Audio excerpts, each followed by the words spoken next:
experience I've had is seeing the new evidence come in,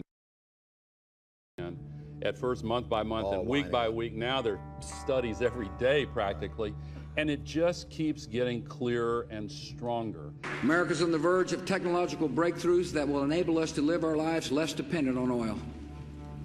And these technologies will help us be better stewards of the environment, and they will help us to confront the serious challenge of global climate change. Now to a new report on global warming from a prestigious panel of scientists convened by the UN. The findings are blunt. Climate change is happening. It will lead to tremendous changes around the world that could have a very negative impact on the well-being of people, animals, and entire ecosystems. The evidence is sufficient that we should move towards the most effective possible steps to reduce carbon loading of the atmosphere. Well, I think we have to accept the view that scientists have, that there is global warming and that human operation, human condition contributes to that. I think the risks of climate change are real, and that you're seeing climate change. I think human activity is contributing to it. Why has it taken so long, Senator? Special interests. It's a special interest. It's that utility companies and the petroleum companies and the other special interests, they're the ones that have blocked progress in the Congress of the United States and in the administration. That's a little straight talk. We don't always see eye to eye, do we, Newt? No, but we do agree our country must take action to address climate change. I believe that climate change is real. It's not just a greenhouse gas issue. It's a national security issue. We have an obligation to future generations to take action and fix it. The Senate is going to do something today, beginning a debate on global warming, a comprehensive bill to deal with climate change that is favorably reported out of a Senate committee. The yeas are 48, the nays are 36. 3/5 of the senators duly chosen and sworn not having voted in the affirmative. The motion is not agreed to. I believe that man's activities certainly can be contributing to the issue of global warming, climate change. Here in Alaska, the only Arctic state in our union, of course, we see the effects of climate change more so than any other area. I think most members think that the climate change is a serious issue that needs to be addressed. The question is, how do you address it? And we've never gotten into the debate and the discussion about the consequences of trying to deal with it.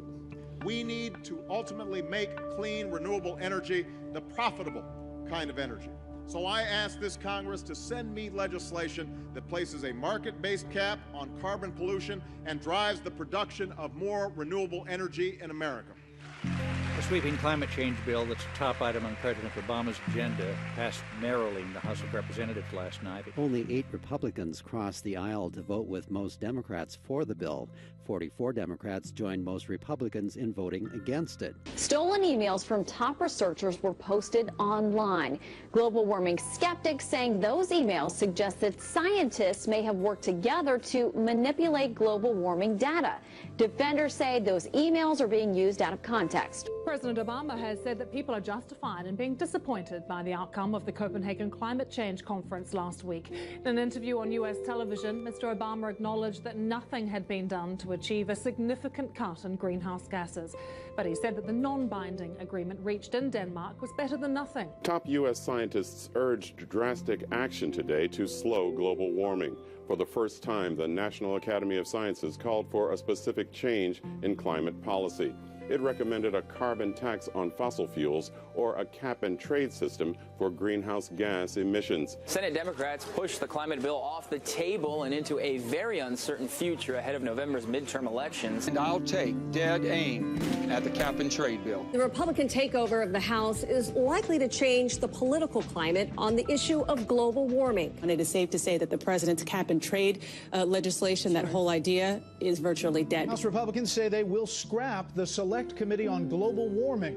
Speaker-designate John Boehner called the panel, quote, a forum to promote Democrats' job-killing national energy tax, also known as cap and trade. But when you have over 90% of the world's scientists who have studied this, stating that climate change is occurring and that humans play a contributing role, it's time to defer to the experts. Listen, when you make comments that fly in the face of what 98 out of 100 climate scientists have said when you call into question the science of evolution. All I am saying is that in order for the Republican Party to win, we can't run from science. The science is not settled on this. And I tell somebody, I said, just because you have a group of scientists that have stood up and said, here is the fact, Galileo got outvoted for a spell. My view is that we don't know what's causing climate change on this planet, and the idea of spending trillions and trillions of dollars to try and reduce CO2 emissions is not the right course for us. The White House today finalized new gas mileage standards that would eventually double the fuel efficiency of new cars and trucks to an average 54.5 miles per gallon by 2025.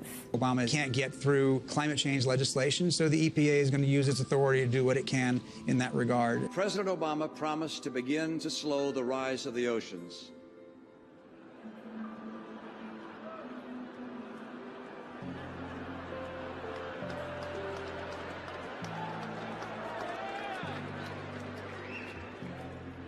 And to heal the planet.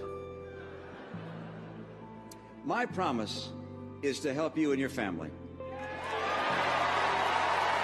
74% of U.S. Senate Republicans publicly question the science of global warming. But this is a challenge that does not pause for partisan gridlock. It demands our attention now. The age of the dinosaurs was dramatically warmer than this is right now, and it didn't cook the planet. And in fact, life was fine. Are you convinced that climate change is man-made? Well, look, I don't know that that is a resolved issue in science today. You do not think that human activity, the production of CO2, has caused warming to our planet? I do not believe that human activity is causing these dramatic changes to our climate the way these scientists are portraying it. Do you believe in man-made climate change? Democrats, 83% say yes. Republicans, 36% say yes. It is now more divisive than abortion. It has in recent years become ideology. It's become partisan. The Obama administration has just rolled out a new rule to cut carbon dioxide emissions from power plants. The proposal from the Environmental Protection Agency cuts CO2 emissions by 30% by 2030. Some Democrats in coal mining states want him to hold off until after the midterm elections in November. The world's top climate panel has issued its direst appeal to date on the need to stop global warming.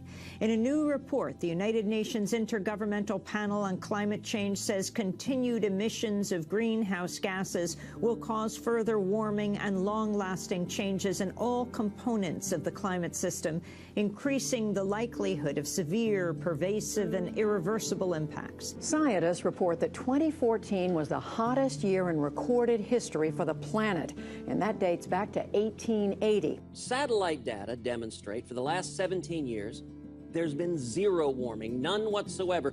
We are seeing these horrible the reports are now in Palmyra. They're executing people and leaving their bodies in the streets.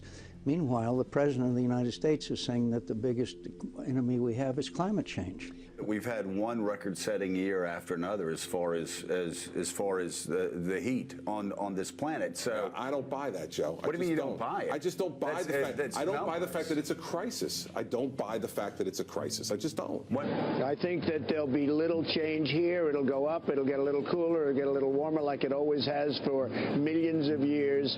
It'll get cooler. It'll get warmer. It's called weather. I think it's a big scam for a lot of people to make a lot of money. In my first inaugural address, I committed this country to the tireless task of combating climate change and protecting this planet for future generations. 2 weeks ago in Paris, I said before the world that we needed a strong global agreement to accomplish this goal. An enduring agreement that reduces global carbon pollution and sets the world on a course to a low-carbon future. A few hours ago, we succeeded. The question now, is this agreement just paper, or will it lead to crucial steps needed to make it something truly historic? Feeling the heat? So is planet Earth. Federal scientists announced today that 2015 was the warmest year on record, with land and ocean temperatures nearly 2 degrees above average. A major setback tonight for President Obama's climate change initiative. The U.S. Supreme Court stepped in to put the centerpiece of President Obama's climate change agenda on hold. pending the outcome of judicial appeals in the lower courts. Starting in November, December, January, all the way through April, each of those months have been the hottest in history. Last month was the hottest May ever recorded, the 13th straight month to set a new record. Trump's statement comes just a couple days after he released his first energy plan. He says he would, quote, cancel the Paris climate deal and promote more fossil fuels in the United States. It was the hottest June since record-keeping began back in 1895. Researchers say July 2016 was the hottest month in recorded history.